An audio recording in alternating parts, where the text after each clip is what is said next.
Buongiorno tutti. Hello everyone.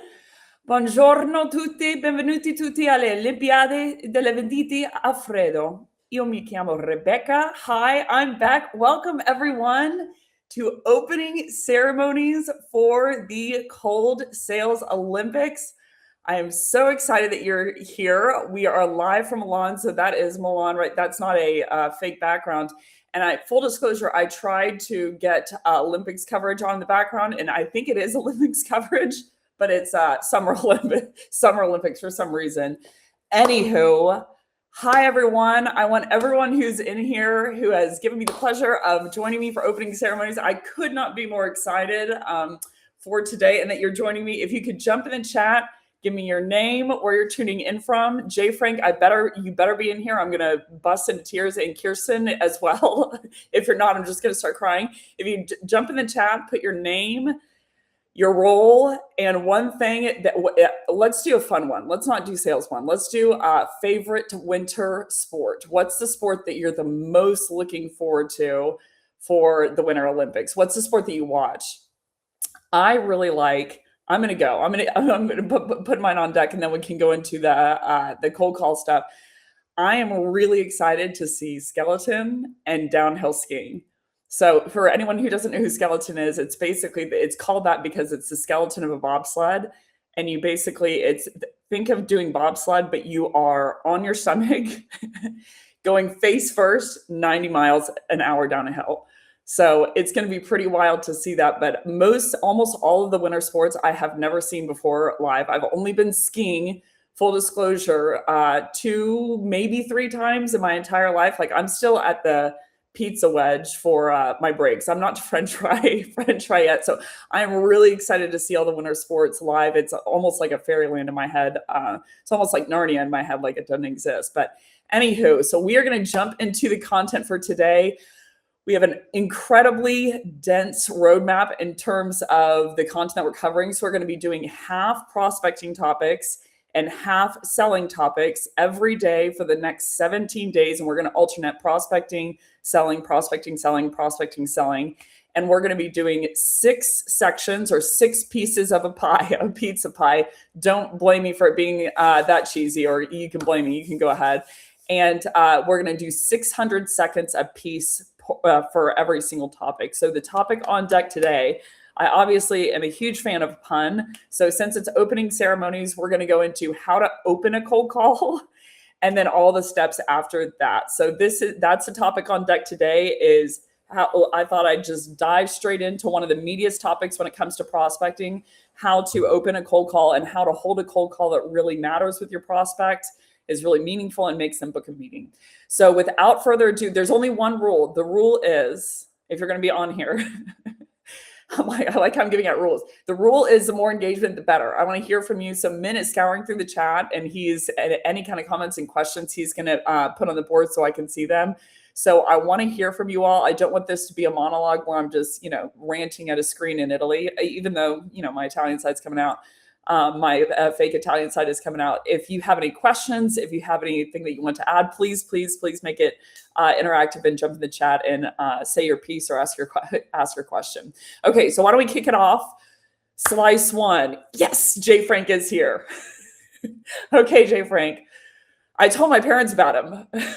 Oh, James is here. Hi, James. James, full disclosure, he's run multiple marathons. James, you'll have to tell me your time. I think his fastest time was like close to 3 hours. He's an absolute beast. And hi, Kirsten. I'm so glad you guys are here. I'm a total mess ever listening. I know the theme song is the same theme song from the Summer Olympics. Okay, so let's go ahead and jump into the topics. Keep it coming though. Min's going to put all of your comments in here as we go. So the first topic that I wanted to cover is how to open a cold call. So what's the actual opener? So full disclosure, in my opinion, there are 2 sections to a cold call. The first section is really from a structure perspective. How do I be very intentional, and how do I be from a conversational perspective, mapping everything out? So the CIA actually does this quite a bit.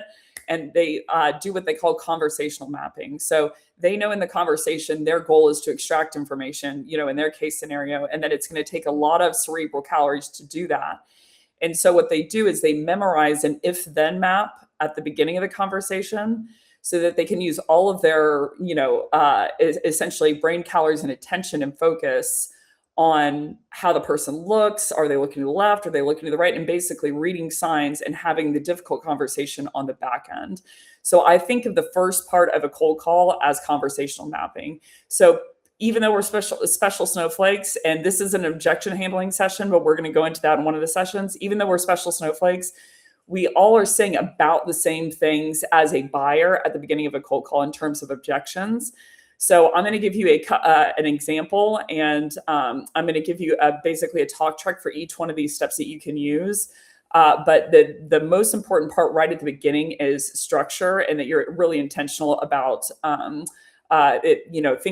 thinking through when they say this is what I'm going to, this is from an if-then map perspective where I'm going to go. So the opener that I use is they pick up and they'll say, whatever, this is Ben, this is Kirsten, this is Jay Frank.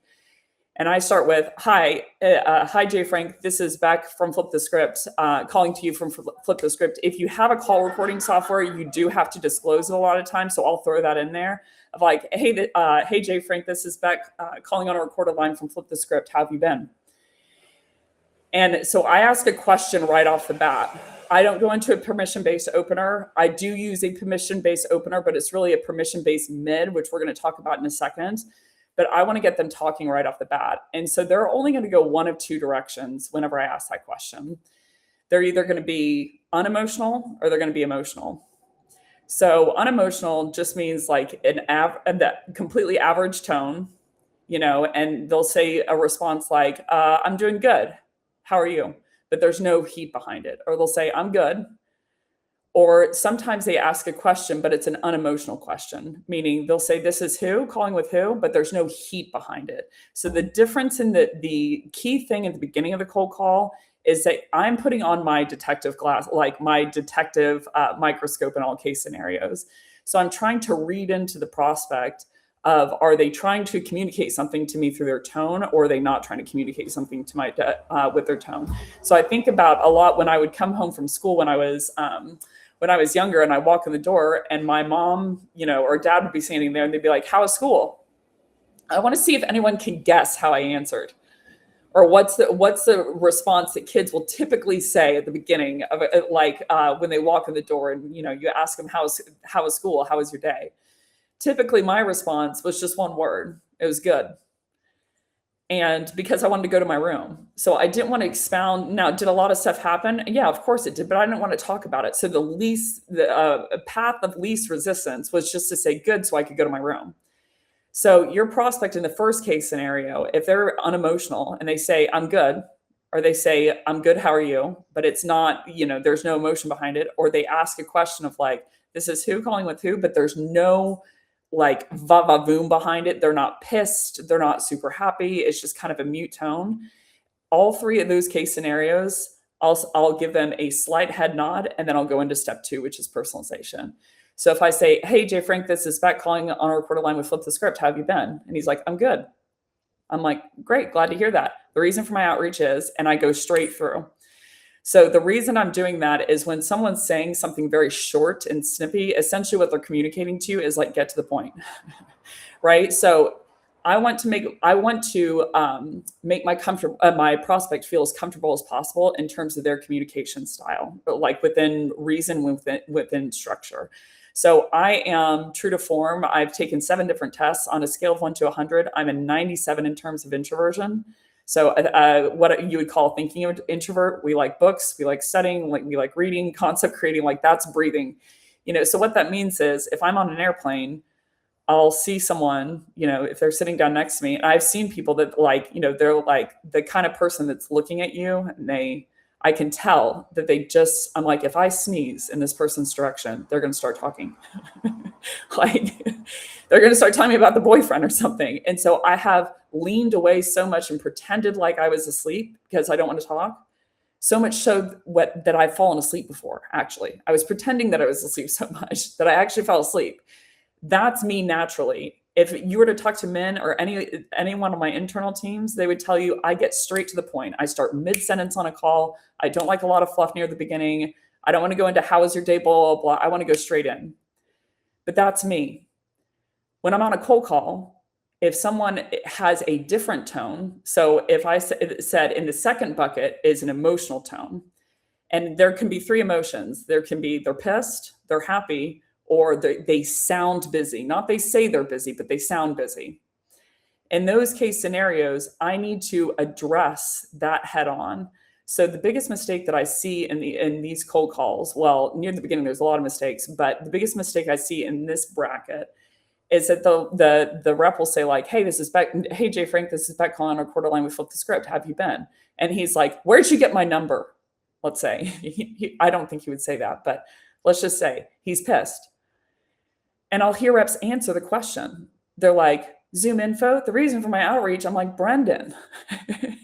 He is communicating something to you. He is telling you that he is not okay right now. It doesn't matter how good your pitch is on the back end. That call is over if you don't address that head on. So if they are pissed or they sound happy, of like the other case scenario is, if I'm like, hey, Jay Frank, this is Beck on our quarter line from Flip the Script. How have you been? And he's like, "I'm doing great." In my head, I'm like, crap, they want to talk. I'm like, "You sound great. Why so great on a Tuesday?" Because I'm going to enter into their world for a second within reason. So I'm going to talk to them for 45 seconds about, they're like, "Oh, well, I'm going to the Olympics later and blah, blah." I'm like, "Oh, what event? Is this your first time?" And I start asking questions. And then when I hit that natural breathing point, I call it the breath point in the conversation, I transition back into step two. I'm like, "Well, I certainly didn't call to bug you about your Olympics tickets tonight, but that's so exciting. The reason for my outreach is," so I transition in with them for 45 seconds if they're pissed or if they're happy, to enter into that emotion with them. If they sound happy and they're like, "I'm doing great." And I'll hear reps make the same mistake. They're like, "Great, the reason for my outreach is," and I'm like, "No, they're communicating to you that they want to talk." Right? So if they sound pissed, if they're like, "Is this a cold call?" I have to pattern interrupt and fall on my sword. So I'll say, "Hey, can we hit timeout for a second? You sound pretty upset. Did I mess up? Did I mess up in calling you?" And about 98% of the time, I kid you not, they're going to break there. They're going to go, "No, it's not you. It's just," and they're going to give you some other reason. Because at that point, the biggest way to get someone to go off is to try to challenge them when they're angry. That's child ego state to child ego state, and the whole thing erupts. The biggest way to diffuse it is they go into child ego state and you go into adult ego state and try to understand. The stats are very, very clear. When someone is in adult ego state, a great book to read is Games People Play by Eric Byrne, when he goes into adult, parent, and child ego state. But when you go into adult ego state, psychologically, people trust you more and they open up to you more because you're trying to understand. Child ego state is trying to get the attention from the parent ego state. Parent ego state is trying to control the child ego state. Adult ego state is only trying to control itself. And the agenda of the adult ego state is to understand more. So the more you ask questions in that piece of like, if they give you an emotion, a red flag like that, and they're like, "Where'd you get my number?" They're not asking you your data source. Right? So I'd say, "Hey, can we time out for a second? You sound pretty upset. Did I mess up? Did I mess up in calling you today?"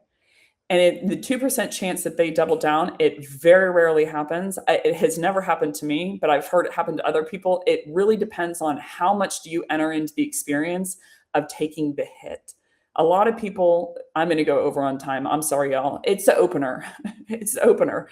But a lot of people in terms of, they'll have an easy time with the first part of the opener, that they'll say, "Hey, can we time out for a second?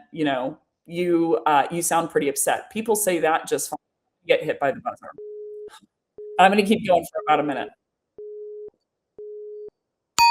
Really nice to fail right out of the gate in terms of timing.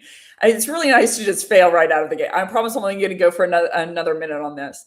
But it's essentially, people have an easy time with the first part of that counter. In my experience in training, they'll say, "Can we time out for a second? You sound pretty upset." But the key to it is the next line. "Did I mess up? Did I mess up in calling you today?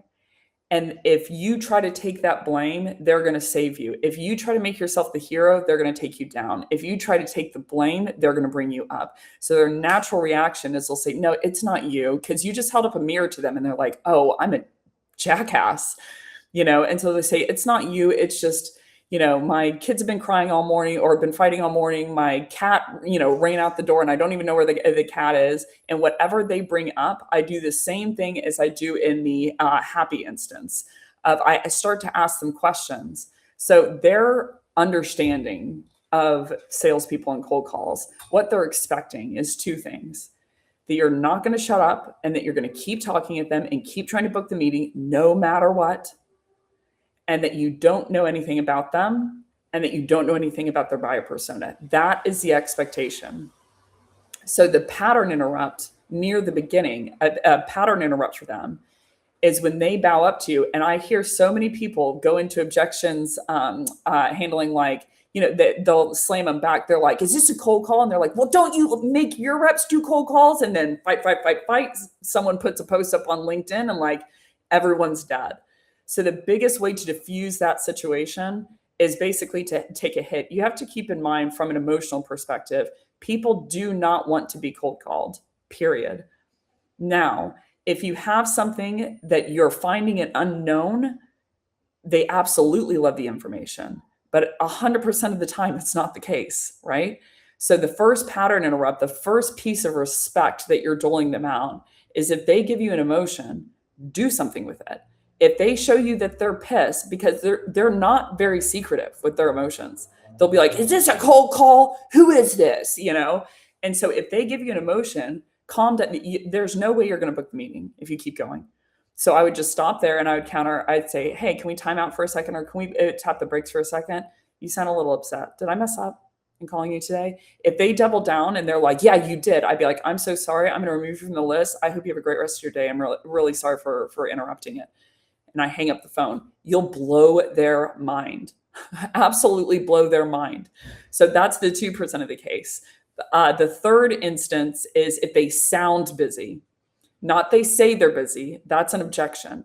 But if they sound busy, like there's alarms going off in the background, you hear kids screaming in the background, it's Friday afternoon and it's 4 p.m. I want everyone to jump in the chat. Let's say that you call someone and it's Friday at 3:30. They pick up and you hear a bunch of noise in the background. Where would you guess that they are? And what would you guess that they're doing? I want to see if people put that context together. You call, they pick up, it's 3:30, 4 o'clock on a Friday. And when they pick up, you hear a bunch of noise in the background. You hear a bunch of people talking. I want you to guess the context of that. So I, in all things, am trying to always get more data so I can know where to go next. Part of that is emotional data. Part of that is buyer persona data, right? So if I hear a whole bunch of noise in the background, I am playing the math of, if I hear two kids screaming, James said car. Okay, keep going. Friday afternoon, 3:30, 4 o'clock, driving, and she called out. 3:30, 4 in the afternoon, and you hear a bunch of people talking. I'm talking like 50 in the background. Where would you guess the person is on that Friday afternoon? So in any case scenario, if I hear kids, Kirsten nailed it. Happy hour, they're drinking. It's Friday afternoon, then I'm always putting myself in their shoes. Empathy gets a bad rap because empathy is defined as the definition is just the ability to understand something and understand someone. It doesn't mean that you feel it too. That's emotional empathy. Cognitive empathy is just, I understand why they're doing what they're doing. The great book to read is Against Empathy by Paul Bloom. And he talks about the dangers of emotional empathy, but the value of cognitive empathy. So when I hear them pick up the phone, if there's tons of people in the background, then I'm like, it's Friday afternoon at 3:30 or 4. I know that there's nothing that I can say to actually have a valuable conversation with them. So I take that loss. that I'm not going to keep going because I know the conversation's over. If I hear someone singing happy birthday in the background, then when they pick up the phone, I'm like, there's no, like, I'm like, it's their birthday. So I go the human route of, I'm like, here's my tip. And then I'm going to sum it up and we're going to go on to a slice two. I get to say one inappropriate thing per session. That's my rule. The inappropriate thing I'm going to say is, if they're going to dump you and you know that, dump them first. You know that there's no way they're going to have a valuable conversation with you in this regard. If they're singing happy birthday, their kids are screaming in the background, you hear an alarm going off, there's tons of people in the background and it's happy hour, you're toasted.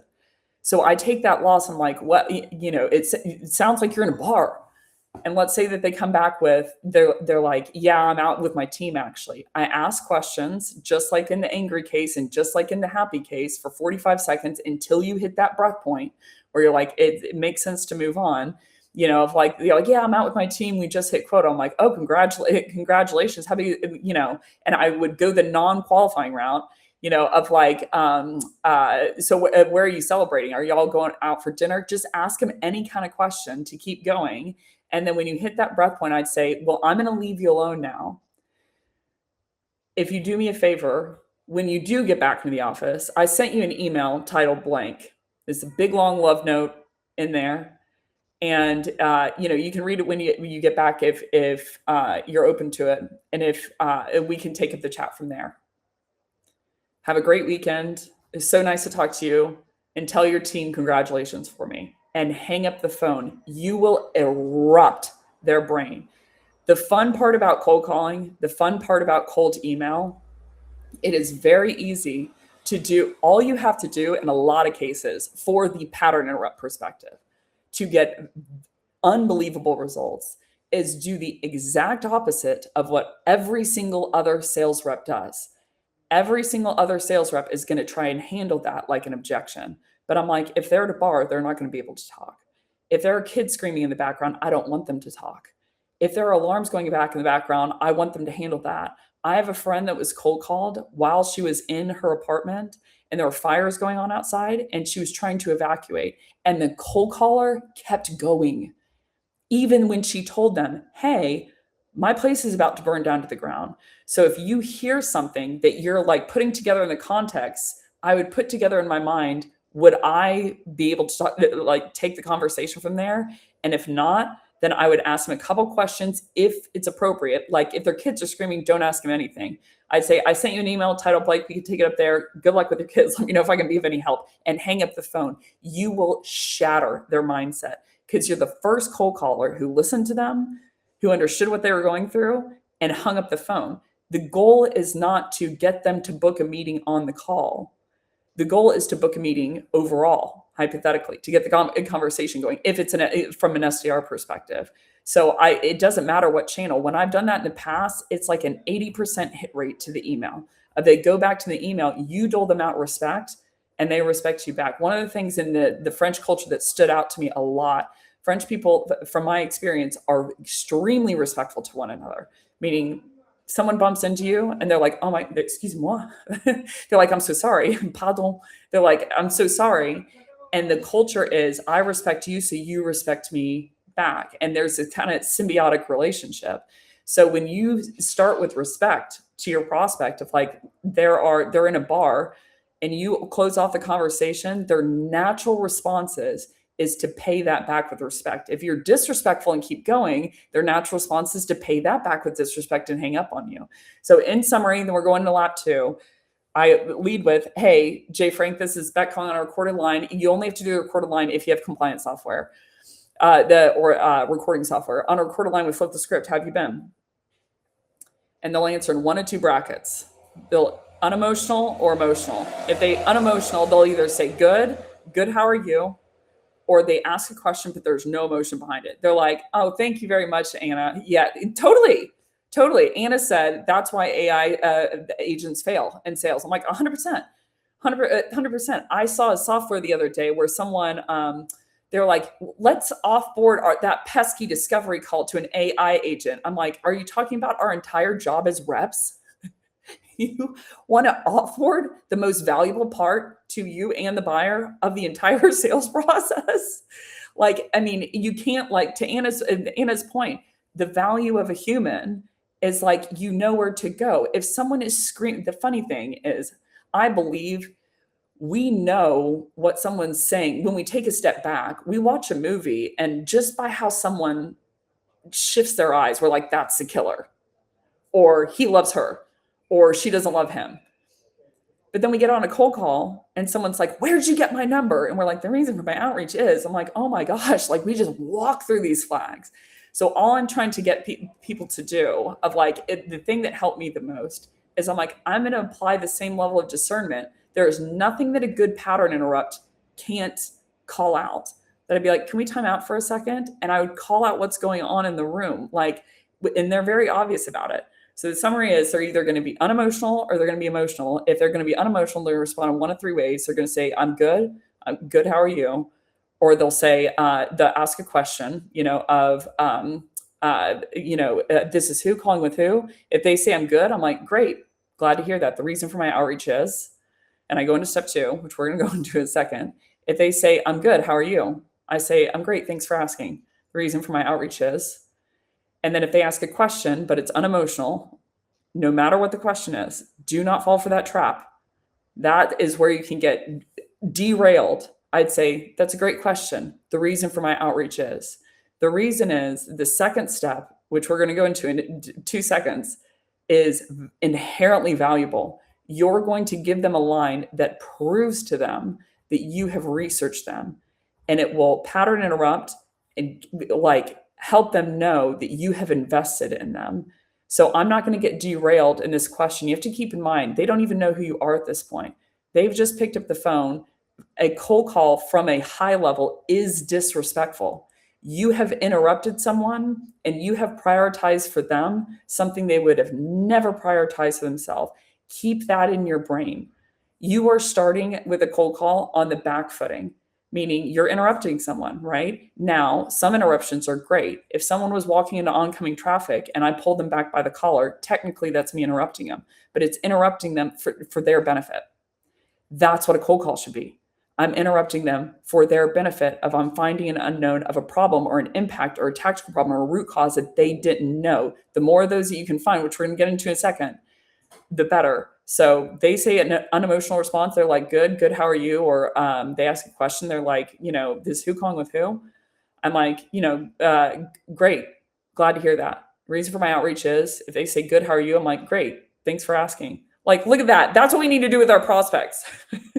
Help them up. And if they ask a question, this who calling with who? I'm like, that's a great question. The reason for my outreach is, and I go into step 2. If they hit you with an emotional response, they're mad, they're happy, I would pattern interrupt.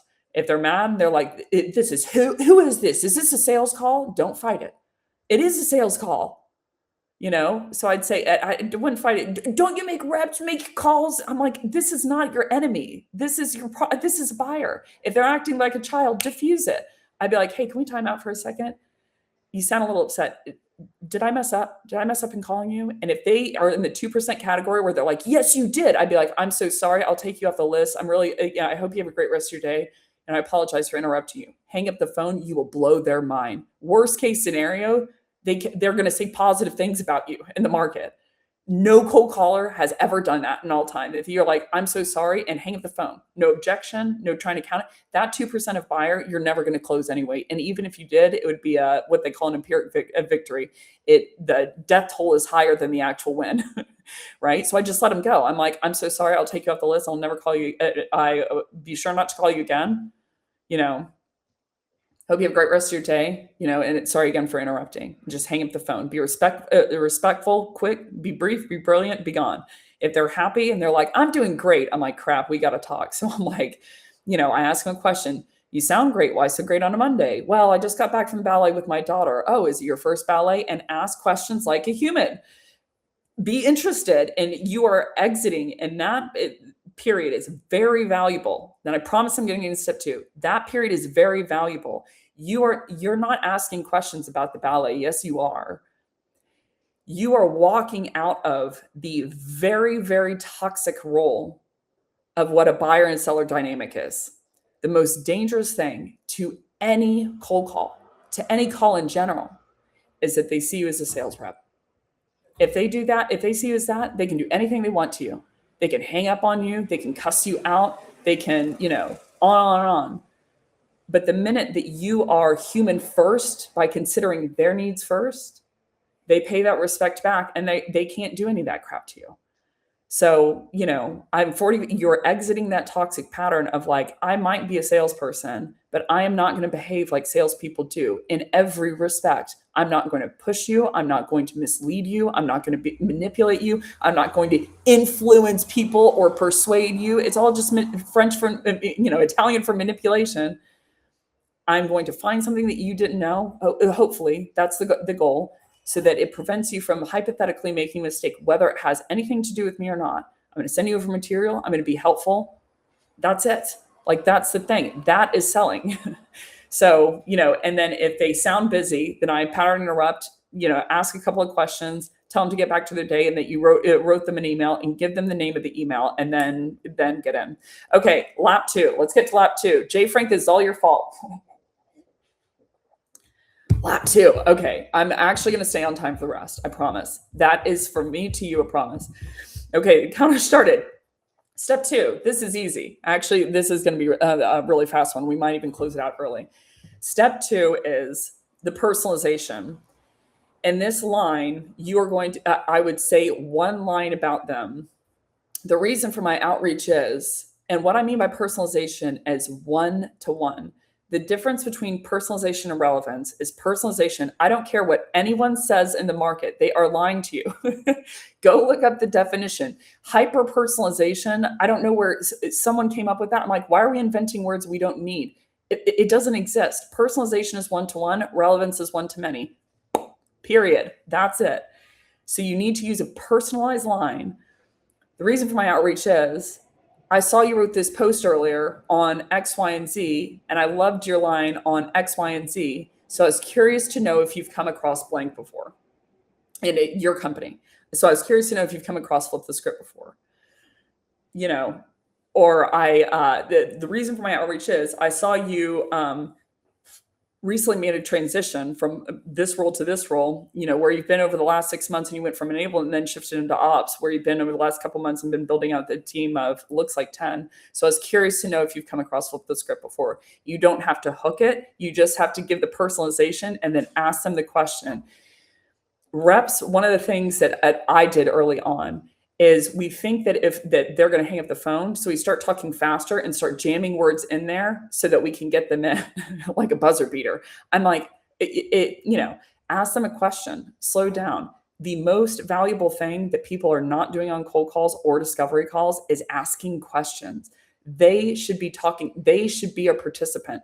I saw a sales training at one point, very famous sales training, that said, sales is like a Broadway play, or a Broadway, you're a psychologist that's performing a Broadway play. I'm like, I want you dead. Are you serious? I'm like, a play is, I'm acting, first of all, which means I'm pretending and I'm fake.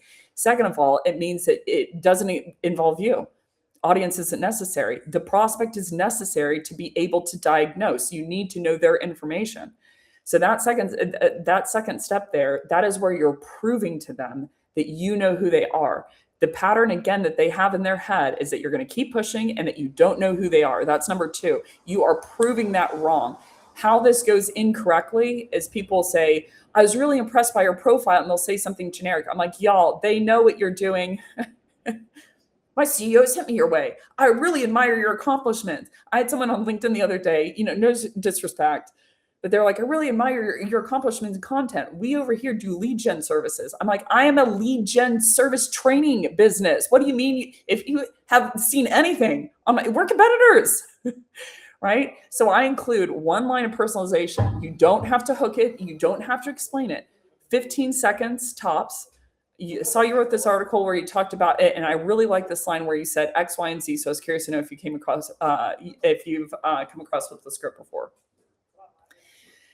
I saw that you, the reason for my outreach is I saw that you liked this post that Blank wrote, on X, Y, and Z. And I really liked this comment that you made on X, Y, and Z. So I was curious to know if you've come across Flip the Script before.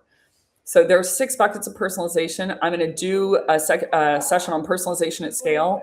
There is essentially, there's 6 buckets. One's will work more than the other, but we're going to go into that in personalization at scale. But the important piece of this is that it is specific.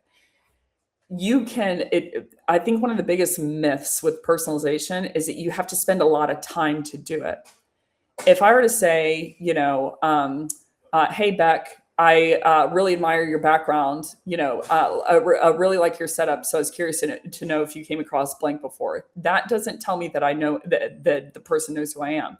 If I said, hey, Beck, saw that you are in Milan and you have a brown painting in the background with the windows open and a chandelier and have the Olympics in the background. So I was curious to know if you've come across Flip the Script before. I'd be like that scale of 1 to 10. I'm 100% confident that at least that they're talking to just me. I didn't spend a lot of time to do that. I spent the same amount of time for research. I was just specific.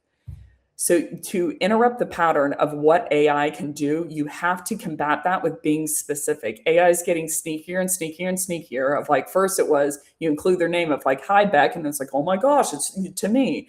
Then we know that's a dynamic tag. Then it's company, then it's role, then it's vertical, then it's, on and on we go. But it's very, very obvious. Just meaning if you're personalized or not, just say one specific thing about them. Don't explain anything about it.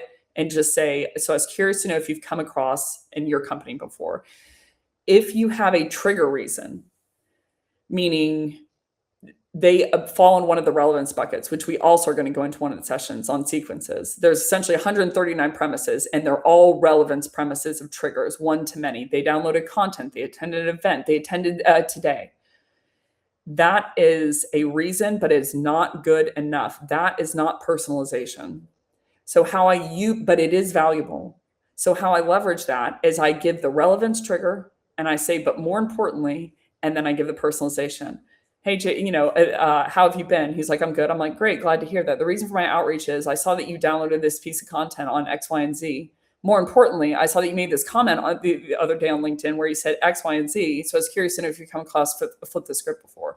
So you give the reason and you're like, but more importantly, you have to keep in mind, and I hear from inbound SDRs a lot. They're like, these postbound leads, non-hand raising marketing leads, blog subscribers, freemium, free trial, whatever, content downloads, webinar registrants, et cetera. They're BS.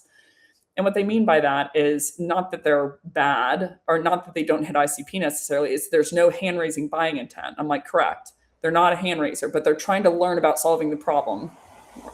So I use that for couching reference, but it's not strong enough, but it is something. You shouldn't just, completely disregard that. So how I incorporate them both is, I would say, like, for instance, if their company IPO'd, I saw that you IPO'd over at PagerDuty recently.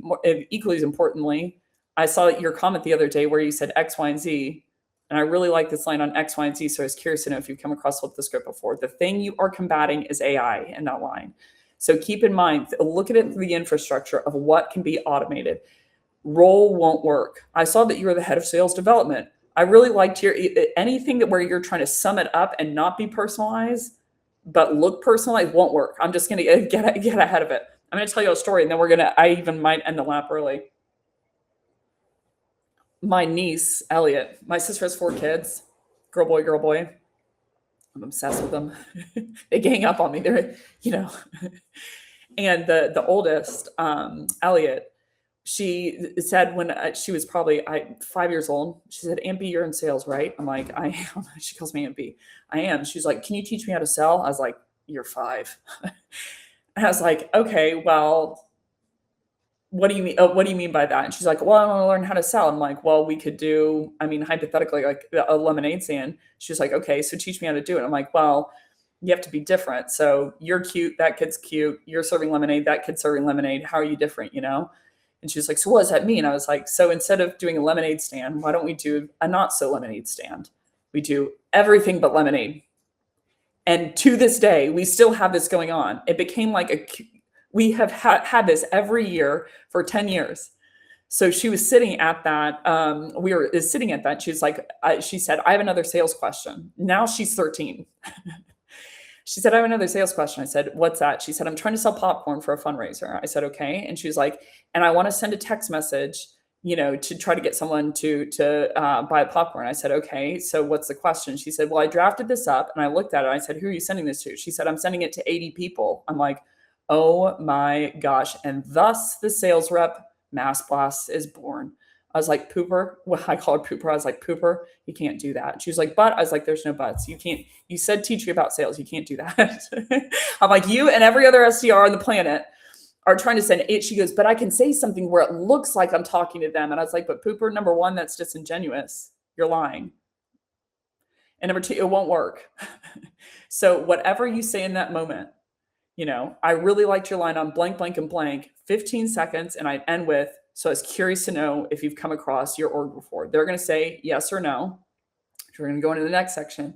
But from the top, it's, hey, Jay Frank, this is Beck on our quarter line with Flip the Script. How have you been? Let's say he says, he's like, I'm good. How are you? I'm like, I'm great. Thanks for asking. Reason for my outreach is I saw that you wrote this article the other day on blank, blank, and blank. And I really liked this line on blank, blank, and blank. So I was curious to know if you've come across Flip the Script before. Those are the first two pieces. You have to have a piece of personalization in there. Nothing else will work. And if you do that, it can't not work. Both of those pieces together. So those are the first two pieces of the pizza pie. Look at that. I'm early. I know that I was like 10 minutes over. Don't hate, y'all. It's the first session. Okay, I'm going to go straight into lab 3. So they, at that point, when you ask that question, they're either going to say one of two things. They're going to say yes or no. Brilliant. That they do know you or don't know you. If they say yes, this is the time to launch into questions. We're going to go into questions in lap 5. But this is time to launch into questions. They just told you a piece of data. One of the biggest mistakes that I see, and one of the things that I fell victim to a lot, and one that I see, like, candidly, I see people doing cold calling training, and they do this exact habit that I'm like, it's beyond my comprehension, is not asking questions. When they say something, you have to ask a question to go deeper. So if they say, for instance, and I know the heart, you're like, the heart's beating fast. And so we go into panic mode, or at least I used to. And so you just start talking, right? But if they tell you, I've heard of you, and they're going to play a hard cop usually. They're not going to go on about it because they still feel, they feel played. Now, if you give a good piece of personalization, they feel less like that. They're like, oh, this person actually knows me. But if they say, yes, I know you, that's a data point. They have heard of us before. But I'm going to make y'all go into the chat. What do you not know? You know that they've heard of you before, but you don't know. What do you not know at that point? They say, I say, have you come across Flip the Script before? Have you come across Dell before? Have you come across Dell Tech before? Have you come across Oracle before? Whoever you're selling for. And if they say yes, and I would say 85% of the time, they're going to stop there. They're going to say, I have, and they're testing you. So I know that they know me. I'm going to see if anyone can jump the chat. I know there's a little bit of a delay. What do you not know at that point? Long and the short of it, I'm going to stay on time here. Keep going so I stay on time here. Long and the short of it, you don't know everything else. You don't know how they know you. You don't know how they used you. You don't know if they had a good experience if they used you. You don't know if they're dating someone at your company. You don't know if their uncle is your CEO. You don't know anything. And the swing of what that can be, one of the things I used to do early, yes, Jay Frank gets a gold medal. I was going to ask the question, the most important piece of data Jay Frank hit is, is this a good or bad thing that they know me? They're going to say yes, and they're going to stop and let you hang yourself if you're going to. But you don't know if it's a good or bad thing. You don't know if they've used you, love you, and want to use you again, or hate your guts for whatever reason, of like a random reason that you can't fight, that like the CEO just dumped them brutally publicly, and now they never want to talk to you again. It can be that vast of a swing. Yeah, yes. Kirsten also gets a gold medal. She said, you don't know Jack. Correct. You don't know anything. Here's the funny thing is I'm like, when we take a step back, I'm like, everyone, I'm like, calm down. They just told you they know you. I would say I'm going to be nice and say 9 times out of 10, but really it's 10 out of 10. The rep starts explaining. They're like, well, we do. I'm like, Brendan, they just told you that they know you. They could be a user. When I was at my first role out of college, I was selling heating, lighting, cooling, governmental building projects, minimum $2 million floor, up to $20 million, minimum 6-month sales cycle. I called into someone and it was a ISD. And I get a hold of someone and I said, so I was curious to know if you've come across TD Industries before. That's who I was selling for. And he goes, yeah.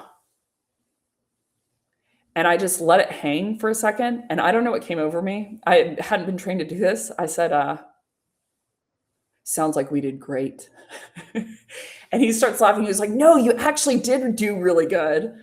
You know, I've used you in the past. I used you at these couple of projects. I'm new to the role here. I wanted to get I want to use you again. I just hadn't reached out contact. He said, can you come in on Thursday? We came in on Thursday, and that led to a $16 million sale in one of the record sales cycle. People thought I was a magician. They're like, she's a siren. I'm like, no, she was arguably just lucky. She called the right person. I'm not here to say that the reason that he bought was because I said that I didn't keep going. I'm not saying that. What I am saying, though, is he was putting out a test of, are you really a peer? And are you going to slow down and be normal? Or are you going to be a typical sales rep that I have to ignore? So when he said, yes, I know you, and he left it there, I'm like, well, sounds like we did awesome. That put a moment of rapport of like, hey, I'm not going to keep going and just blast you. So if they say yes, start asking questions to Jay Frank's point, you don't know what the pitch is. In that case scenario, he had already used this extensively. There was no pitch. If they say no, I would take them into what's called the Prospect Pact. The Prospect Pact is this is the permission-based opener. And what it is it's a 4-piece agreement where you're getting their consent of what's going to happen next. It's an extremely valuable piece. You can do it in any stage, really, of the sales cycle. Negotiation rounds, I've for legal reasons, I'm not going to mention what the terms other trainings use, but there are different terms that people use for what these are called, but they're essentially permission-based statements or questions. So the Prospect Pact has 4 pieces. And essentially what it is a barter. So one of the biggest mistakes I see with permission-based openers, and almost every single one that I see, is there's nothing in it for the prospect. I would make it a barter. They give you something and you give them something. The thing that they want more than anything else from a random sales rep is for you to leave. Know that and play with that. So I hear the permission-based openers of sometimes people would be like, would you throw your phone out the window if I told you this was a cold call? I'm like, okay, it's too silly. You're not a jester. Like it puts you in the wrong wrong EU state with the prospect. They might laugh. And the interesting thing is I'll see people posting these success case studies that they're like, well, they laughed. I'm like, okay, are you a comedian that's like paid based on laughs or something? Are you like, in Monsters Inc. that you're going to be paid based on laughs? No, you're paid based on meetings and booked sales, So that's one example. Another example is people say, you're total, hey, Jay Frank, this is Beck.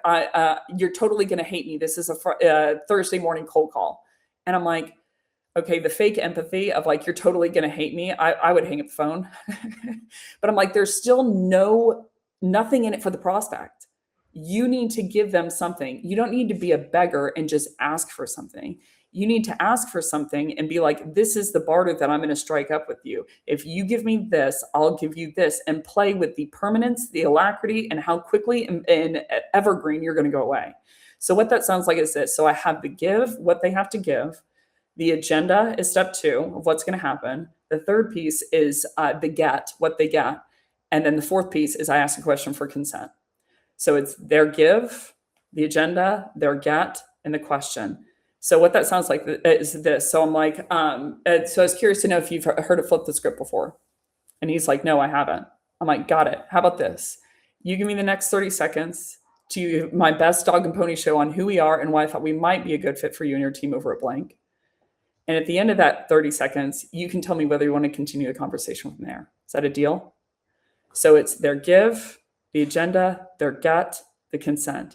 You can do this in a lot of different ways. So another one that I use, that prospect pact, and again, it's got it. How about this? You give me the next 30 seconds to give my best dog and pony show on who we are and why I thought we might be a good fit. Before everyone even blows me up, dog and pony show, statistically speaking, is the best converter because it's kind of dissing and humbling your outreach. So it's very intentional. Everything that I did from an alpha and beta perspective in terms of data, I studied, and swapped. And that's how I constructed this over time. So how about this? You give me the next 30 seconds to give my best dog and pony show on who we are and why I thought we might be a good fit for you and your team over at blank, stressing the word might. And at the end of that 30 seconds, you can tell me whether you want to continue the conversation from there. Is that a deal? Another one that you can use, I'm going to go over on this on about 30 seconds. Another one that you can use is that prospect pact has, I kid you not, a 95% conversion. People always say yes to it. They always say yes. The reasoning of why, I think a lot of people have done permission-based openers in the past or permission-based mids. I'm getting dinged. I'm in jail. I'm in pizza jail. People know the permission-based openers by and large work, but they don't know why. Essentially, it's because you're interrupting there's three different ego states: child, parent, and adult. Adult is the best one. Parents trying to control child's trying to get the attention from parent. There's negative control and positive control. There's negative attention, positive attention, like rebellion, or making jokes to try to get attention. These two communicate with each other. When both of these, you can lie when you're in, and both of them, you can, the agenda is to affect the other person, which is where you go wrong. Adult is just trying to understand more. You can't lie when you're adult ego state, and there's no emotion in adult ego state. There's all emotion in child and parent. 100% of fights could be solved by people understanding that they're in child or parent ego state. And if they just transition to adult. So the reason a prospect pack or a permission-based opener, if it's a true permission-based opener, where you're striking a barter, not just asking for something. So like if you hear the one of like, hey, Jay Frank, this is Beck, Beck calling and flip the script. You're totally going to hate me. This is a Thursday morning cold call. I'm like, it's so disingenuous. I'm like, give them a piece of what they get. So from the top, I would say, hey, Jay Frank, this is Beck calling on a recorded line from Flip the Script. How have you been? He's like, I'm good. How are you? I'm like, I'm great. Thanks for asking. Reason for my outreach is I saw that you were on day one opening ceremonies of the Flip the Script Olympics. More importantly, I saw that you wrote this article on blank, blank, and blank, and I really liked your line of blank. So I was curious to know if you've come across Oracle before. And he's like, no, I haven't. I'm like, got it. How about this? You give me the next 30 seconds to give me my best dog and pony show on who we are and why I thought we might be a good fit for you and your team over at blank.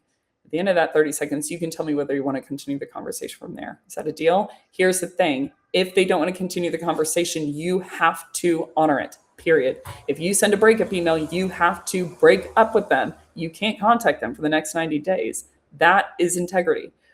So I'm going to give you one more example of one you can do. That will give you 95% conversion. I would always use that. I would use that for sure in the beginning. I have another example of a prospect pact. It's more effective in terms of conversion, but it's harder. The deliverable is harder. But I'm going to teach you this one. This one I would use only in the beginning if you, when you're in a Hail Mary situation. You think the person's about to hang up. So the whole, you can tell me whether it makes sense to continue the conversation. It's not strong enough. Their get is not strong enough. That's the only time that I would use this in the beginning. Once you get good at the first one, then you can gravitate to the second one and you can play it by ear. But that one sounds like this. Got it. How about this? Let me ask you 2 questions. And after those 2 questions, if I'm still not relevant to you and your team over at blank, I'll never call you again. Sound good? You can either say, my next call won't I promise my next call won't be unannounced. Or if you want to go full ham, just go, I'll never call you again. Some people have asked me, they're like, Well, but then I can never call them again. I'm like, Brendan, do you want to? If they tell you that they're not interested and they hang up, spit in your face, do you want to call them back? I think people, it's just a conceptual issue, which I completely understand. But I think about, unless your team is only 3 people, it is not that big of a deal. You never calling them again. Right. And like, if the thing goes that badly, you're not going to want to, if they remember you. So that one is, again, you say, got it. How about this? You let me ask you 2 questions. And after those 2 questions, if I'm still not relevant to you and your team or blank, never call you again. Sound good? I have never to date heard someone say no. They'll be like, game on, kid. But now you have 2 questions, right? Which can very easily be done, but it's harder. So that's the prospect pact. Let's go into lap 4. Lap 4 is once you get through that, you get to the elevator pitch. Okay, the elevator pitch. Please stay on if you can. Please, I'm really going to stay on time for these last 2 laps. Okay, the elevator pitch. The interesting thing about elevator pitches, where the term comes from, people think, or what I heard growing up in sales, was that an elevator pitch is if you were to get into an elevator with your prospect on floor 1 and you had until floor 20, what would you say about your product to make them interested? But the fascinating thing is the origin story of the elevator pitch is actually the direct opposite. So there's a man named James Otis, and he essentially was in construction. And he created the elevator. And essentially, he created it because he wanted to find a way to move rubble from floor to floor, because he effectively couldn't do that.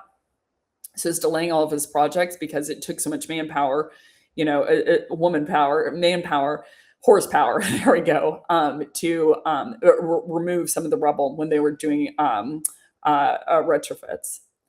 So he created the elevator to solve that problem. But people were obviously really nervous about it because it's a completely new invention. So he invited people on the elevator to see what problem it solved. So it would evaporate the ambiguity and show them the world of the problem that people are running into and how it solves that with this invention of the elevator. So the origin story of an elevator pitch, is inviting your prospects into the world to see what problem is occurring and how this for the ideal prospect, and then how that the problem is solved with the essentially using the tool or the service. So it was about problem. But then 100 years later, an elevator pit, he'd roll over in his grave, James Otis.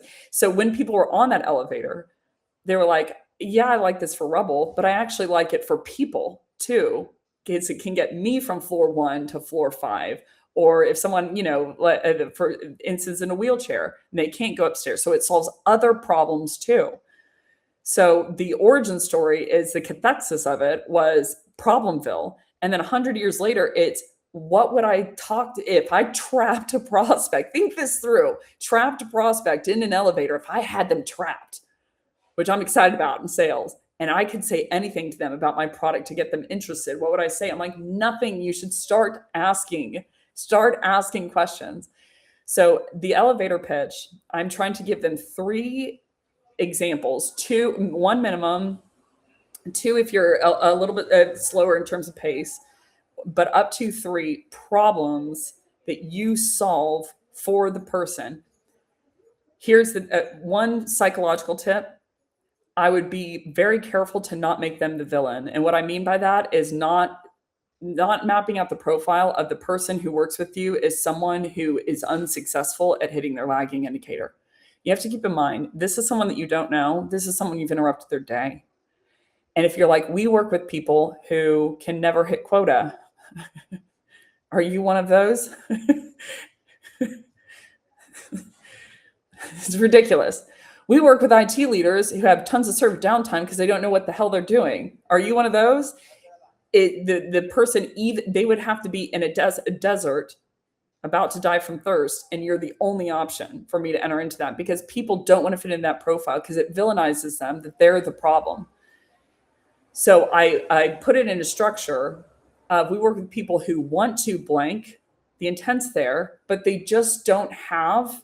And then the element, the root cause, is the thing that's holding them back. They want to, help them, their reps, quarterback deals across the line that are in trouble, but they have no way of surfacing the ones that are at risk before it's too late. They want to, and in all reality, they are doing incredibly well. But without this thing, without this whatever it is, they can't. No one could. It's very logical why they can't do it. So you're taking the sting out of they're not the problem. The root cause is the problem. So, we work with people who want to, but just don't have. And it's a very logical case of like, you're essentially saying they just can't lift a car up off the street, which is like, no one could. They're doing the best that they can, and they're doing a heck of a good job, comparatively speaking. So from a psych view, I'd be very careful about that. A couple of tips, or where these always go wrong. Always go wrong. I'm trying not to say always, but it's always, is people use subjective terms. We work with people who have low open rates. I'm like, what's low? We work with people who have ineffective processes around. I'm like, what's that? You need to be specific about what criteria you work with so that they can say, I can't say, do I have a low open rate? Because I'm like, I don't know what's low to you. And even if they do answer, they're going to answer to the best of their ability, but it essentially doesn't give you any criteria to be able to diagnose. The difference from someone who's trying to diagnose and someone who's trying to manipulate is, if I say, do you have low open rates? And the person says yes, if I'm a manipulator, that's good enough. I'm like, cool, I can sell to you. If like I've heard this on cold call training of like people like me who are, out teaching, everyone else how to do it. They're like, we work with people with low open rates. Do you have a low open rate? And I heard someone on a live cold call say, the prospect say, yeah, so our open rates aren't too bad, but our reply rates have been brutal. So we've taken a massive hit in terms of quota over the last couple of quarters. And I'm like, ask a question. And he goes, great. Well, we help solve with that. I'm like, oh my God, if they say we have a great open rate or a brutal open rate, my next question, let me see if anyone can guess what the next question is. I'm going to put that out to everyone. If they're like, we've had a brutal open rate recently, what is the next question that I should be asking if I'm trying to diagnose? I'm going to put that out, and I'm going to keep going. What is the next question? They say, I have a brutal open rate. I've had the team has had a brutal open rate recently. What is the next logical question that I should be asking if I'm trying to diagnose? But the biggest mistake that I see is people are using subjective terms. And the second biggest mistake that I see is they are outlining profiles of knowns. You have to keep in mind, you are going outbound, which means based on what they already know about their current setup, even if they give you, say they're in pain and they give you the details of that pain, it was not big enough of a problem to actually do something about before you called. And unless something changes, that is how they're going to remain after the call. You might get a meeting out of them, but industry average conversion is 6% for outbound. Why? Because there's not a problem that's big enough. So you get a ton of tire kickers. To create a problem that's big enough, you have to find something new. You don't create a problem out of thin. Yes, everyone give it up for Monica. Everyone give it up for Monica.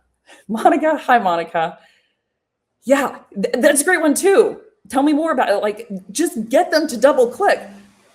Everyone, I want y'all to clap for Monica. She said, what is your open rate? Correct. That is the next piece of data. It was mind blowing. There's another good one. What's the target internally? But it's like, if you're asking questions to diagnose, which keep in mind, it's completely obvious to your buyer, whether you are or not. We think that we're much more deceptive than we are. Like, we're so obvious about it, but I'm like, the questions that will help you, they have to be objective, because I can't do anything with, if they're like, yeah, we have a low open rate. I'm like, the only data point I gain from that is they think that they have a low open rate, whatever that means. It doesn't give me much data.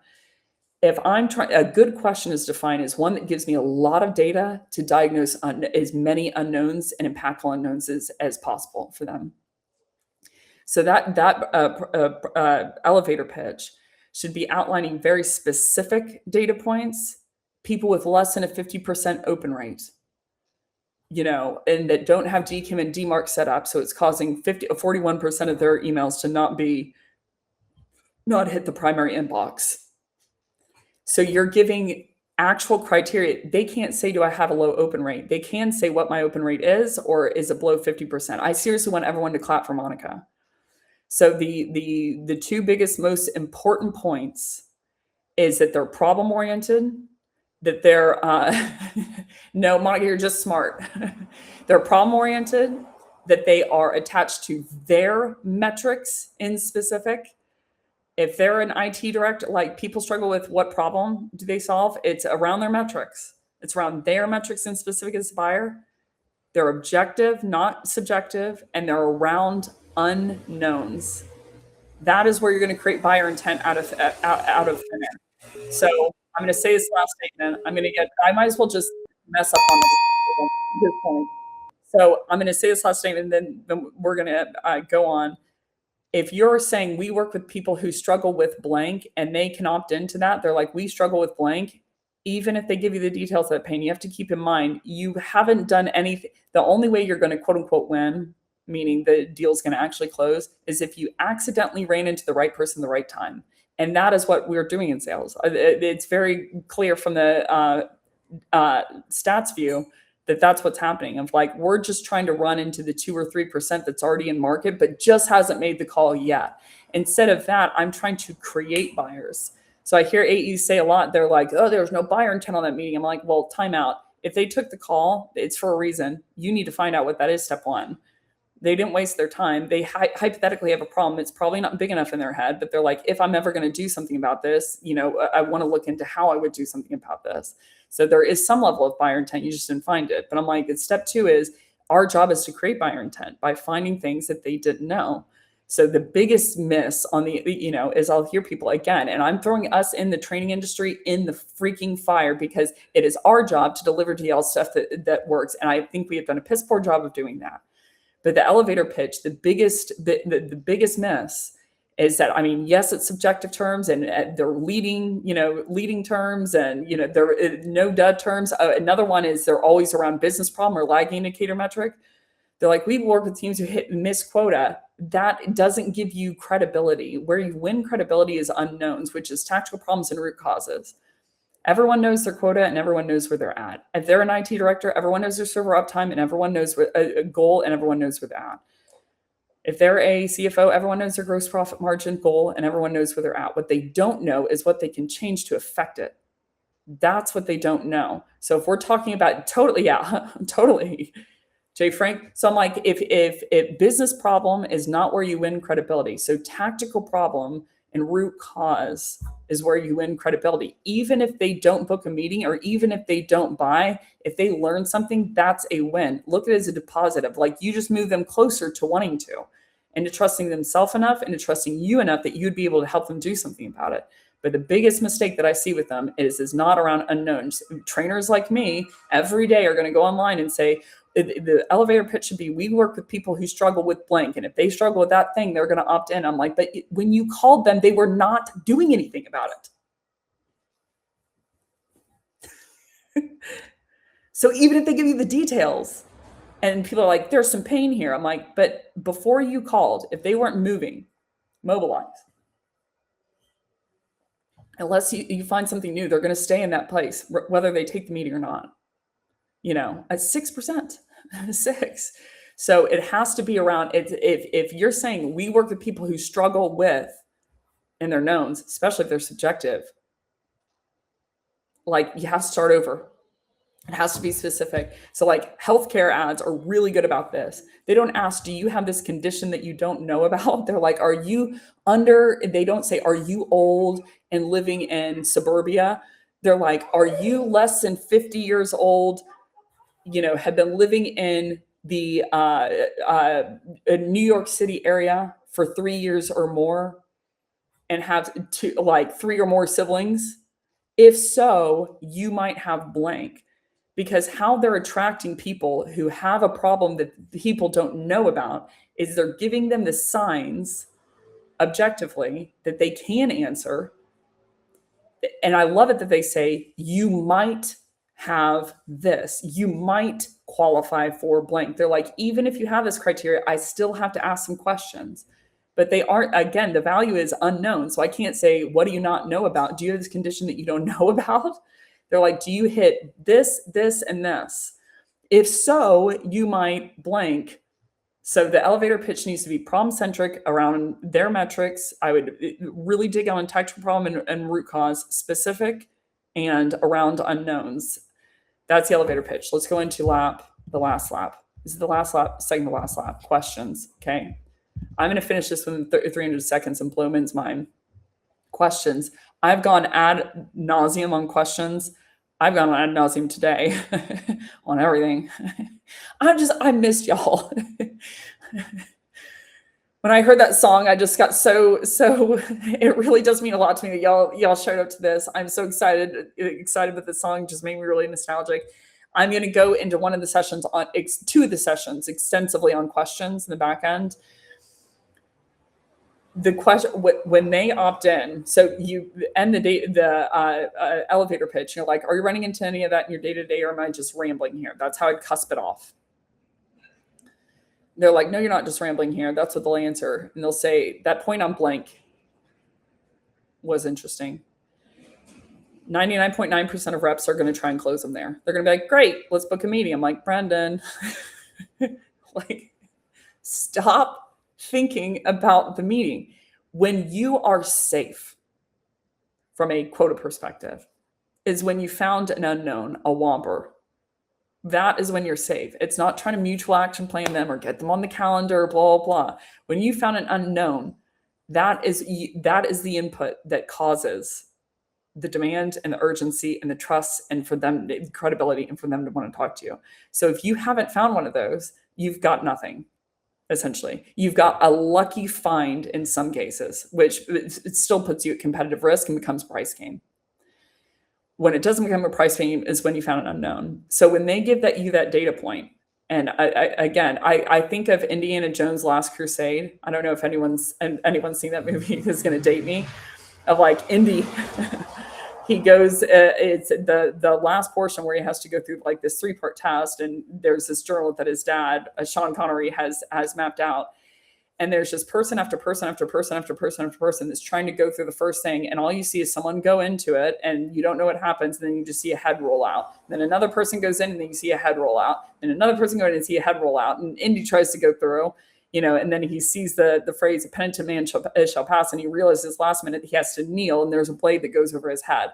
I just ruined the entire movie for everyone. The point is, when I hear reps on call, and I have a lot of empathy because I know we're just trying to do our job. But when I hear someone, a prospect says something, just anything, the prospect says anything, and I hear this on almost every single training call that I see on LinkedIn, that the prospect is like, yeah, man, we're okay in terms of quota, but we've had a lot of problems around customer churn recently. All I see is the next head roll. They take the bait and they don't ask anything. No matter what they say, you have to use it to ask questions. Where you win is diagnosing unknowns with precision. The thing that can help you with that, and I've also heard this line of thought of like, ask them questions because then psychologically it makes them feel good. I'm like, wrong work. Right answer, but wrong work. It's not about psychology. It's a nice upside, but it's a nice upside that the body is telling him that you're trying to do something valuable. That is the reason behind why it's effective. You don't ask questions so that psychologically they feel understood, or they'll open up to you, or it'll trigger dopamine. It will, but that's a side note. It's so you can get data to make a more precise guess on an unknown. If I don't know their open rate, I can't tell them that they have a deliverability problem and that it's huge. 15 to 25% average open rate, but I don't know what theirs is. Yeah. So like 50%, anything less than a 50%. And I'm like, there's a deliverability problem. Can I tell them they have a deliverability problem? They probably do. But like, even right now, my face starts getting hot because I'm like, I don't know that. Our job is to be a doctor. So I'm like, the one thing that cuts us off from all of that information, I'm like, and people would be like, yeah, then you gain credibility. I'm like, but you got to stop thinking about the credibility. You have to start thinking about, are you objectively correct? The thing that's going to help me be more correct is data. So when they say something, the next step is a question. Instead of my head rolling, the penitent man shall pass, kneel and ask a question. So if they're like, whatever they say from there, they give you a data point. All you know at this point, to Kirsten's point, you pretty much know Jack still. If they're like, that thing on renewal was interesting, I have one data point. I know that they think that thing on renewal was interesting for some reason. I don't know why. I don't know anything else other than that. So to lead off this portion of questions, which we're going to go extensively into the types of questions that you can ask in one of the session. But I would say you have anywhere from 1 minute, 1.5 minutes minimum to 5 minutes max. No decision maker, mark my words, with money will stay on the line with you for more than 5 minutes. They just won't. Even if you're great, it's like, be brief, be brilliant, find 2 unknowns, and then be gone. Book the meeting, right? But not before we find the unknowns. So whatever data point they give me, you have 1.5 to 5 minutes to ask questions. So I think about, if you try to close them at that point, I think about the movie Armageddon, of like, the reason that they set up Bruce Willis and Ben Affleck is because they were oil drillers and they didn't use astronauts, and they went through the pain of training them to be astronauts, is because they knew how to drill. And the reason that was important is because if they just put the bomb on top of the meteor, it would hurt it, but it wouldn't split it up and wouldn't miss Earth. The goal is to get it down far enough to split up the meteor so it hits Earth. That's how I think about that data point. It's shallow. You try to book the meeting, they'll probably, like, again, if they book the meeting, it's at luck. It's complete luck. We as sellers are lucky. That's it. We're overpaid, luck driven. Selling in the beginning was a quote unquote blue collar profession. And is the only profession, is kind of like the lottery, that you can make money at and not be educated. Most people couldn't, but a few could, right? So it's seen as like the lottery. We can turn that into a educated guess, math-driven craft. But how we do that is knowing all the averages and the metrics and like the questions to ask of, typically where an unknown is, which again, we're going to go into extensively. But you have 1.5 to 5 minutes to only ask questions. I would think of it like this. If you talk during that portion, hot lava is poured on your face. No, your vocal cords are ripped out by wolves. You have 1.5 to 5 minutes to ask questions, to find it, get as much context as you can, and to find as many unknowns if you can. If you don't find an unknown, you're at risk. If on a discovery call, if you don't find an unknown for every single person on that call, you're at risk with every single person you didn't, certainly for the ones you didn't get off mute. So it's like, it's not a lack of esteem thing. I'm like, I know my place. If I didn't find an unknown, you can't leave it up to relationships people can fake. We're trying to fake it. They're manipulative and they get washed out. What people can't, from a business perspective, you have to make it in their best interest, that it's smartest decision to work with you.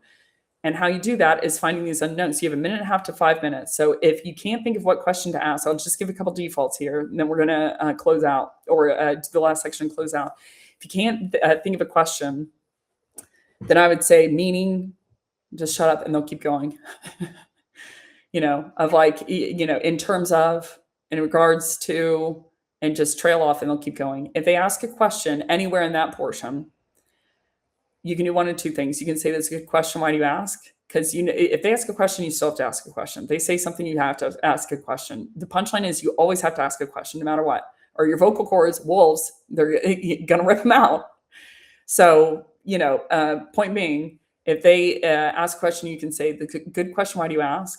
Or you can do a start-stop of like, you start to answer the question. We typically work with, actually, before I launch into that and go into this big tirade about what we do, that's a good question. Why do you ask, if you don't mind me asking? So like, people have a question behind the question. Any data point that they give you, you have to keep in mind the valuable thing for you, the only thing that can increase your ability on that call, during that call. Now, before the call, you study the buyer, more metrics, that can increase your ability to diagnose. The only thing that can help you on that call diagnose more effectively is how much and how valuable of data and the quality and the specificity of the data that you acquire in that 1.5 to 5 minutes. Discovery and cold call, they're the same thing. Cold call's just shorter and you're at higher risk because the person doesn't know you. So you have to find one early and you have to find one like early and impactful.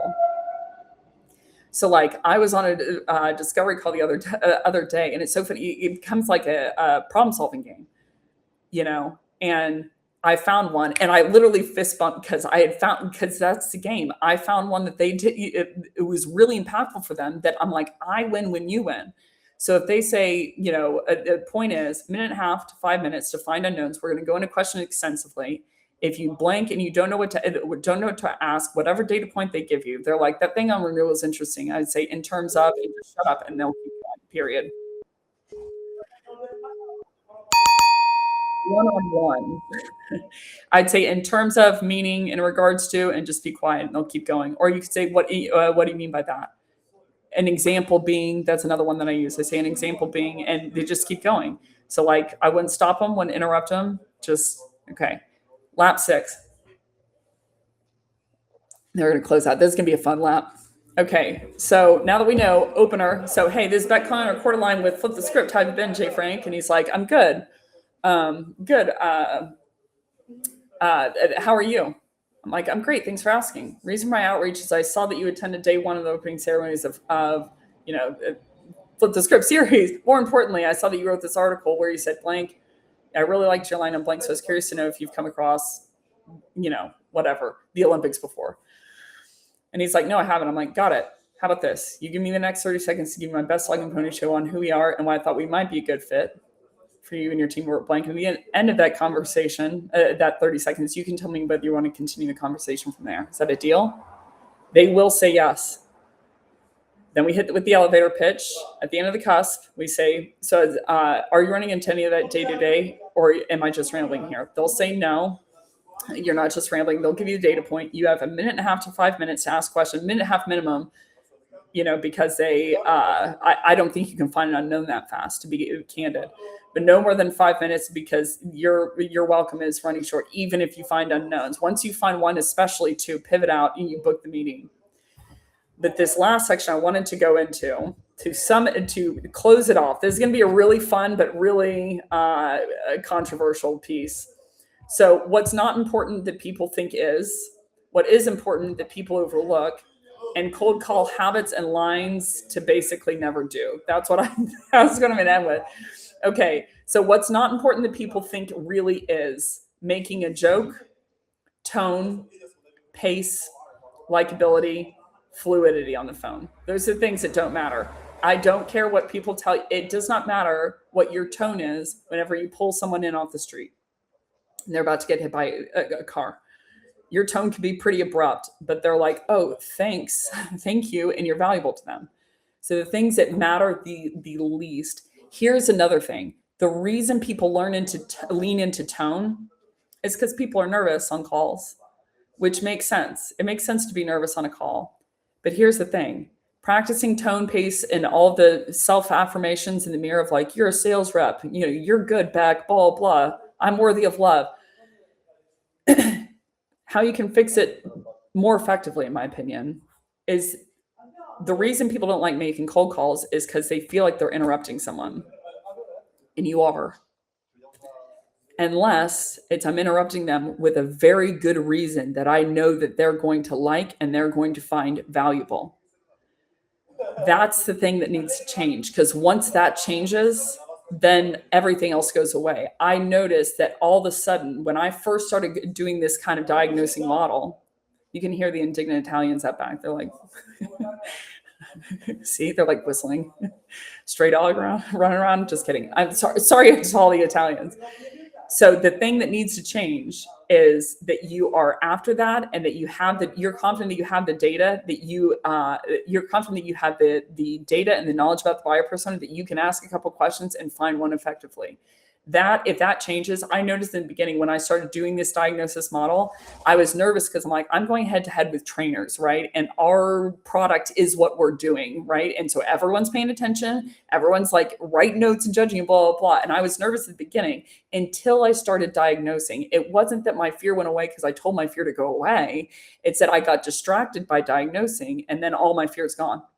All my fear is completely gone. So the things that don't really matter that much, tone, pace, certainly likability. If someone says to you that they are about relationships and selling, hang up the call. Meaning, like, I have a lot of friends that I would never hire. I have a lot of people who I've hired that were not friends. It's about value. How valuable are you to this? So likability, complimenting them, building rapport. Oh, you have a boat picture. I do boat stuff too. One of the reasons I had to develop this was out of need. I am not a likable person. I think that's very clear, very clear. And I am a girl that loves books and data and weird stuff like Stranger Things for 16 hours. I was a girl who also grew up in Texas and had to sell $20 million projects to a whole bunch of good old oil boys. They're going out to clubs together and on the golf course. I don't even know what a golf club is, really. I think there's one with a big head. I'm like, if I'm trying to go on a relationship, I'm going to get smoked every single time. They're not going to invite me to the bar. They shouldn't. I'm a drag. I don't even drink. So I had to find a way to outcompete them with none of that relationship stuff. And I'm telling you, it can very easily be done. It's that you have to be valuable, to where in the end, they're picking you because you're the more valuable. And it's fiscally irresponsible to not go with you. They like the other person. They're friends with them. They feel bad that they have to let them down. The things that don't matter: tone, pace, likability, especially. Don't be a jerk. Of course, that's table stakes. The things that are important that people don't think is important is personalizing, having a line that's personalized. Their response, that every question should be based off of what they just told you, essentially, or things that they've told you in the past or that you've noticed. So their response and how they respond, I very rarely hear people value that in a conversation. They're like, is this a cold call? Their response is valuable. So their response is important. People don't think that it is. Finding an unknown is extremely important. People don't think that it is. Questions, asking questions. If there are no questions on the cold call, I would just say it could have been an email that I could have deleted. So asking questions, knowing stats, knowing the buyer, knowing the buyer persona, knowing the metrics they're measured on, the industry average of the metrics, at what point that it causes a problem. Integrity matters. Calling things out, even if you're in the wrong, especially when you're in the wrong. Hey, can we time out for a second? I don't know. Maybe it's me, but I get the feeling I showed up late to this. I didn't have this prepped. I haven't even introduced myself to you. So I think very fairly, you're going to go with my competitor. Did I get that right? If they're heated, call it out. Don't go straight through it. So those are the things that are important. There's no flop that you can't counter with cracking it open with a pattern interruption and telling the truth. Okay, here's the thing we're going to end on. Stuff to never do. Double call, meaning call twice. I would never do it. False area codes, localized area codes. It's a lie right off the bat. You don't build credibility by having the same area code. Essentially, you wrote it, especially if you're not in that area code. Being vague on voicemails of have heard people say, this is Beck, call me back on the voicemail. And then I've had reps be like, oh, I got a ton of callbacks back. I'm like, okay, great. But what's your book meeting rate? They're like 0. I'm like, so is it good? Is it good? So being vague, lying about context. I've heard this on a lot of cold calls and a lot of cold calling trainers. They're like, I've been researching your team. I'm like, stop. Have you? Here's a line that drives me up the wall. They're like, this is a cold call, but I promise you that it's a well-researched one. I'm like, oh yeah, I want to train buyers to stop the cold caller and be like, what's your research on me? Don't touch your computer. What do you know? It's a lie, or it's an extremely relevant one. I'm like, do you know that? So those are lines that I wouldn't use. Hail Mary questions. It's another one that I would avoid. Hail Mary questions are, you're like, well, we work with team who aren't hitting quota and can't seem to, go on the cold calls. Like, this is the subjective track, hypothetically. And then the prospect's like, oh, we're all good in terms of that. And then I hear people, especially trainers, counter with, well, you're telling me that your team couldn't be better? And I call it a Hail Mary question. And they might get a laugh, they might get a combative response, but in either case scenario, it doesn't matter how the prospect reacts. If they laugh, if they're friendly, if they're not friendly, whatever, you still have an added value by asking that Hail Mary question. Our job is not to manipulate them or get them to realize something. Our job is to find something that they didn't know. Calling them back. Here's another one that drives me wild. The prospect hangs up and then the person calls back and says, I'm sorry, we got disconnected. I'm like, y'all, if we are doing this stuff, if we are lying and saying, I noticed that you dropped by a booth when you didn't drop by the booth, being vague intentionally so that the person calls you back, we are literally the verbatim definition of a sleazy, lying, manipulative sales rep. And then we are crying on LinkedIn about people think that we're a sleazy, lying, manipulative sales rep. It's because of us. So when someone hangs up the call and the person calls back and it's like, I think that we got sorry, we must have gotten disconnected. I'm like, I honestly believe in my heart that for now you need to quit sales. So any kind of line that's misleading them is something I'd stay away from. Another one is saying this is a sales call at the beginning, trying to make a joke at the beginning, being like, full disclosure, this is a sales call. You don't win brownie points. They're not your Girl Scout troop leader. They are a prospect. We have to find an unknown, add value, book a meeting to extend that value on a discovery call. Did I have any fake empathy? That's another one. Chinese menu questions. They call them Chinese menu questions. Fake empathy. Leaders like you. Here's an objection counter that I hear a lot of. The person will be like, no budget. And they'll say, oh, I totally hear you. They start with that. Oh, I totally hear you. But, and then they but if I only talk to people that had budget right now, I'd never be talking to anyone. I'm like, thanks for the update on your sick book. What? This is not a valuable conversation. The fake empathy, I totally hear you, but I'm going to go straight through it. So those are all the things that I would avoid. Here's kind of the two punchlines, and I'm going to close. The first punchline to wrap this up, and sorry, I'm fired up about this topic. The first punchline to wrap this up is if it feels sleazy, it is. And we have got to stop that stuff. We've got to stop thinking about persuading them and influencing them or manipulating them or getting them to think something or realize something or cost of an action selling or anything that is manipulative where we're focused on getting them to believe something. We have got to kill off. It's malevolent and it's not valuable. That's the crux of it. Yes, it's malevolent, but on a side note, it's not valuable. But the other punchline is this. Cold calls can be very, very breezy, very easy. The thing that is the most important about them is, do I find an unknown for them on the back end? So I gave you a number of different structure elements. I'm going to put a one-sheeter in the chat as follow-up that basically has all of this graphed out so that you can see it from front to end. But the most important thing about the front end of the call is that you memorize it as an if-then map, so I know where I'm going. So I can focus on the second thing, which is the back end of the call, which is asking the questions to find the big whompers of the unknowns. So worst case scenario, you just added a bunch of value to a random stranger stay. But generally speaking, they're going to remember you for sure. And generally speaking, they're going to book a discovery call. And they think in their head, even if I don't buy, I'm going to learn something. And that is an okay place for them to be. Discovery should be about discovering what is true that they don't know about, and what are things that they've missed, and what are things that they believe that aren't true that are going to hurt them. That is a discovery call. So we give them a small picture of that on the cold call. That is everything. I know this was a long session. However, cold calls are very long. Like, to be honest, I did a couple practice rounds with men, not on cold calls. This is what I'm going to say about this one. I did a couple practice rounds with men, and then Monica, I want to see your question. I didn't catch it. Men, don't put it back up yet. But I did a couple practice rounds with men on other topics, and I stayed on time for each one of them. It was just this one. So thank you to everyone for coming today. Come tomorrow. So we're going to do prospecting every other and selling every other day. Like, we're going to go back and forth, prospecting, selling. So tomorrow we're going to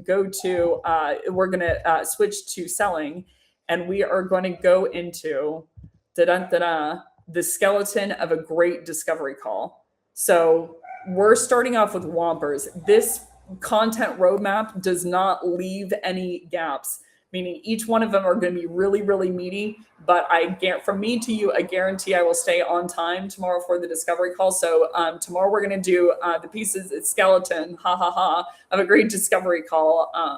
So that's it for today. I think Monica asked a question. Men, can you put it back up on the board? How do you answer we're all good at no budget? Budget, I usually ask, how much do you think this is? Laugh aloud. It's a good question, Monica. We're going to cover those really extensively in objection handling. The small one, and pin this one up here, Min, if you don't mind. We're going to go into that extensively in the objection handling session, which is on. I'm not trying to do a cop out. I just don't want to pummel you with a bunch of data, but objection handling we're going to do on day on day 7. So we're going to go into it. My high level tip though is they're going to hit you with budget freeze, no money, budget freeze, They hit you with an objection when they notice you're on the offensive trying to sell and book a meeting. The more objections that you're getting, it's a litmus test to me that I'm trying to sell and they know it. So if you're trying to diagnose, I haven't got, objections evaporate out of thin air. So my tip in the meantime, before we extensively go into it, is if your eye is on the prize of truly diagnosing, objections very rarely come up. You can't object to someone diagnosing. You can object that you think it's the truth of the diagnosis, but you can't object to their agenda. What they're objecting to is the agenda. We're trying to go on the offensive, trying to book the meeting. They notice and they throw an object up in my way to slow me down. It literally comes from a late Latin term and a French term that means a reply that you throw at someone. So it's an object to derail someone from trying to get whatever they're trying to get. So the cathexis around it is if you're diagnosing, they won't come out. So that's the advice that I can give you in the meantime. But on day 7, we go into objections extensively. Okay, Paulius, does it mean that we should forget about booking a meeting and should be in the moment? Great question. I hope he's still in here. Here's the thing. I have a fired up opinion about this. Very fired up opinion about this because I've heard this a lot in the market. Detach from the outcome.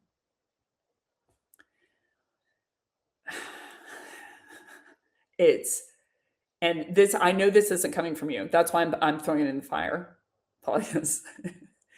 It is sleazy as hell because, in my opinion, it is malevolent and it's dishonest because it's an approach. What he's talking about for everyone who doesn't own the line is detaching from the outcome. So you're pretending like you don't want the meeting. You're pretending like that's not what you're after so that the person opens up. And I'm like, why? So you can close them? Or, we pretend to be, or that we be human with someone. And I'm like, why? So you can close them? Or you ask them questions from a psychology perspective. And I'm like, why? To open them up so you can close them? It all has the same endpoint, which is the culprit. The problem I have with detaching from the outcome is it might work. And the focus is still, I don't care what anyone says, on manipulating someone so that they open up and their heart rate, so they don't think you're a sales rep, but that's exactly what you're trying to do is still close them. So that's from the agenda view. I think it's extremely dark. Truly, the closer something is to the truth and the closer something looks like the truth, but it isn't, the more dangerous and the more dark, in my opinion. But from the tactical view, detaching from the outcome, then you just get a whole bunch of questions like random. What keeps you up at night? The call has no agenda. There's no destined outcome. We are paid on booking meetings. That's not a secret. I'm not going to pretend like I don't want to book meetings. I do want to book meetings. That's not what needs to change.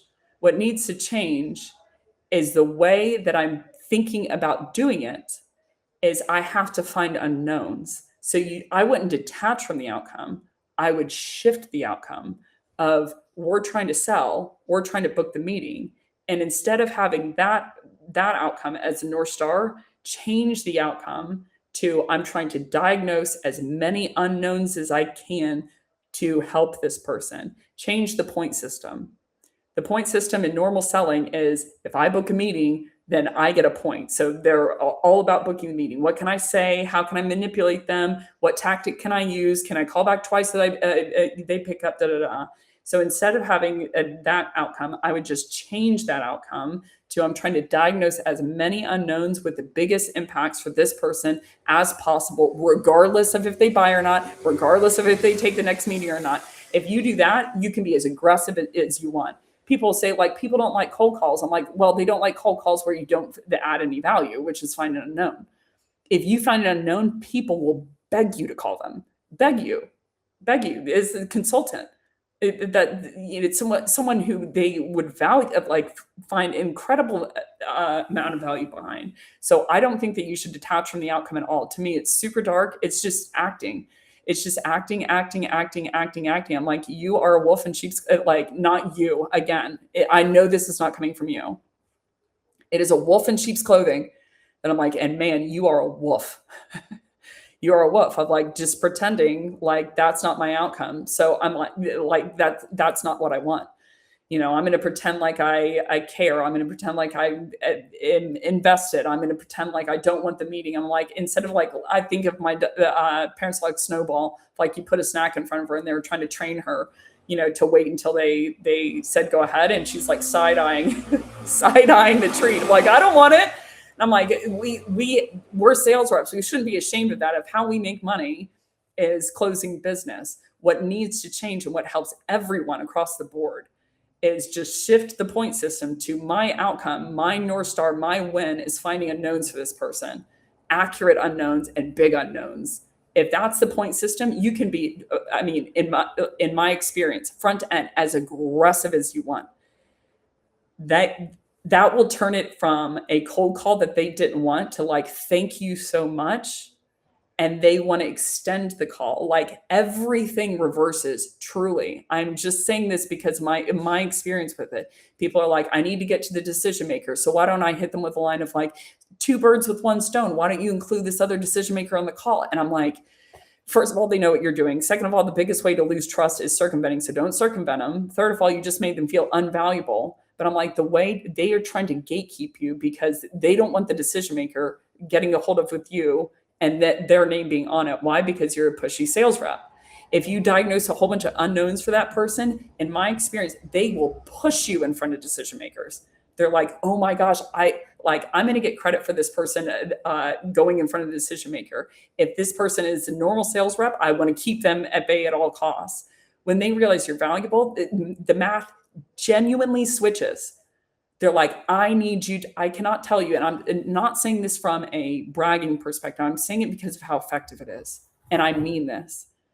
I cannot even tab up the amount of people who have been like, Beck, you have to meet with, and they push me to the next level. And I am not special. I am not special, and I'm not likable. So it's not to be a friend. So when that becomes the North Star agenda, we don't need to be pretending. That's the same thing as we are a Broadway play put on by a psychologist. I'm like, the fact is, it's a play. You're acting so that you can manipulate someone. A lawyer's asking questions to get someone to admit something so they can manipulate someone into buying. So that is my genuine take on it. I think it's an even more dark version, but it's the same type of thing of, like, what's the technique that I use on this person to get them to say something so that they have to buy. So I put all of that down. I wouldn't, like, the thing that's on my head is not the meeting. The thing that's on my head is the unknown, but that causes the meeting. You get those, you'll get the meeting. That's it. Thank you so much for everyone for coming. I have to get going because I have to go to opening ceremonies. I hope everyone tunes in tonight. It starts at 8:00. So it starts in a little over 3 hours. So good to see everyone. So good to talk to everyone. Tune in tonight for opening ceremonies. And for tomorrow, we're going to go into discovery calls. Thank you, everyone. Thank you, Jay Frank. Tell my parents. Thank you so much, everyone, for coming. This was just session 1. I promise they're going to be shorter. I really genuinely promise. I did a lot of practice runs, and they are shorter. But that is everything for cold calls. Thank you for coming to day 1, opening ceremonies of the Olimpiadi Italiano in Milano. I am signing off for now, and I will see y'all tomorrow. So, au revoir, arrivederci. And I'll see y'all tomorrow for the discovery call. Ciao.